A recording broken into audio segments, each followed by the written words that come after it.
Stress അഥവാ tension വരുന്ന സമയത്ത് നമ്മുടെ സ്കിന്നിൽ മാറ്റങ്ങൾ വരും എന്ന് പറയുന്നത് ശരിയാണ്.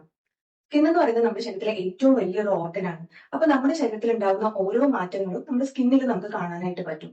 അപ്പോൾ ടെൻഷൻ വരുന്ന സമയത്ത് സാധാരണയായിട്ട് സംഭവിക്കുന്നത് എന്താണെന്ന് വെച്ചാൽ കോർട്ടിസോൾ എന്നൊരു ഹോർമോൺ റിലീസ് ചെയ്യുന്നു. അപ്പൊ ഈ ഹോർമോൺ റിലീസ് ചെയ്യുന്നതിന്റെ ഭാഗമായിട്ട് നമ്മുടെ സ്കിന്നിൽ ഓയിൽ പ്രൊഡക്ഷൻ അഥവാ എണ്ണമയം കൂടുന്നു. അപ്പൊ അങ്ങനെ വരുന്ന സമയത്ത് നമുക്ക് മുഖത്ത് കുരുക്കൾ അഥവാ പിമ്പിൾസ് ഉണ്ടാകുന്നു. കൂടാതെ സ്ട്രെസ് വരുന്ന സമയത്ത് നമ്മുടെ ശരീരത്തിൽ കാണുന്ന കൊളാജൻ, ഇലാസ്റ്റിൻ തുടങ്ങിയ കോശങ്ങളിൽ വിഘടനം സംഭവിക്കുന്നത് കാരണം നമുക്ക് അകാല വാർദ്ധക്യം അഥവാ പ്രിമച്വർ ഏജിങ് സംഭവിക്കുന്നു. അതുകൊണ്ട് തന്നെ നേരത്തെ തന്നെ ചുളിവുകൾ വരാനുള്ള സാധ്യതയും കൂടുതലാണ്.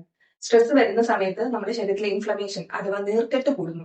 അതുകൊണ്ട് ഓൾറെഡി ഉള്ള അസുഖങ്ങളായിട്ടുള്ള psoriasis, lichen planus, eczema, urticaria മുതലായ അസുഖങ്ങൾ കൂടുന്നതായിട്ട് നമ്മൾ കാണാറുണ്ട്. ഇതിപ്പോ സ്കിന്നിൽ മാത്രമല്ല, നമ്മുടെ മുടിയിലും ഈ സ്ട്രെസ് വരുന്ന സമയത്ത് ധാരാളം മാറ്റങ്ങൾ കാണാറുണ്ട്. അതിൽ ഏറ്റവും കോമൺ ആയിട്ടുള്ള ഒന്ന് എന്താണെന്ന് വെച്ചാൽ നമുക്ക് പ്രിമച്വർ ഗ്രേയിങ് അഥവാ നേരത്തെ തന്നെ മുടി നരയ്ക്കുക.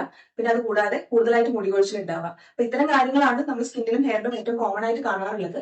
അപ്പോൾ നമുക്ക് ഒരു സ്ട്രെസ് അഥവാ ടെൻഷൻ വരുന്ന സമയത്ത് നമ്മൾ തീർച്ചയായിട്ടും ഈ സ്ട്രെസ് കുറയ്ക്കാനായിട്ട് യോഗ, മെഡിറ്റേഷൻ അല്ലെങ്കിൽ തെറാപ്പി മുതലായ ഓപ്ഷൻസ് തിരഞ്ഞെടുക്കാവുന്നതാണ്.